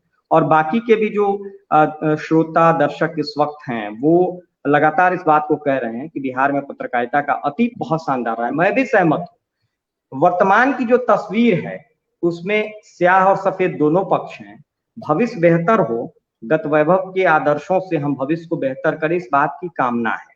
लेकिन एक पाकिस्तान के शायर हैं हाफिज, बड़ा हाल के दिनों में उनकी चर्चा हुई है, तहजीब हाफिज। उनका एक शेर है, खासकर अखबारों पर, टेलीविजन माध्यमों पर जो आरोप इस वक्त पत्रकारिता पर, समूचे पत्रकारिता पर लगता है कि आप सरकार पक्षधर, सत्ता पक्षधर और झूठ और फरेब की पत्रकारिता करें, तो वैसे संदर्भों में जिस तरीके से संस्करण और क्षेत्रीय चैनलों की संख्या बढ़ी है, उस सब को ध्यान में रख के मैं कह रहा हूं कि वो धूप भी नहीं थी, वो धूप भी नहीं थी पर छा गई, हम अब्र भी नहीं थे पर छट गए। तो ये बात सही है कि जो लोग पत्रकारिता में एक निष्ठा के साथ बनाए रहना चाहते थे, चाहे संस्थागत मजबूरी रही हो या फिर पारिवारिक एक चुनौती रही हो, जिसके कारण समझौता तो कई स्तर पर, कई रोज, बल्कि हर रोज करना पड़ रहा है। और दुर्भाग्य ये है कि खेत खाए गदहा, मार खाए जोलहा। संस्थान नीति बनाए, लागू करने वाले मैं प्रबंधन के लोग, लेकिन दलाल पत्रकार कहलाए। तो ये जो दुर्भाग्यपूर्ण स्थिति है, बतौर पत्रकार मैं इसको महसूसता हूं। तो इस बात से दोनों लोग सहमत भी हैं। तो इस बात से मुझे बहुत तकलीफ होती है कि ये परिस्थिति तो बदलनी चाहिए, हम दलाल क्यों कहाएंगे। तो ये मुझे लगता है कि अतीत बेहतर हो। मैंने अमिताभ विस्तार से इस पर चर्चा किया कि दलाल जो है वो कहलाना कैसे मजबूरी है लोगों की, क्योंकि उनके पॉकेट में पैसे समाप्त कीजिए, इसलिए कि 10:40 हो गया, थोड़ा समय का भी। जी, बस बिल्कुल अंतिम उसमें चरण में हम हैं। हिंदी पत्रकारिता दिवस पर आप सर अंत में जो भी टिप्पणी करना चाहते हैं।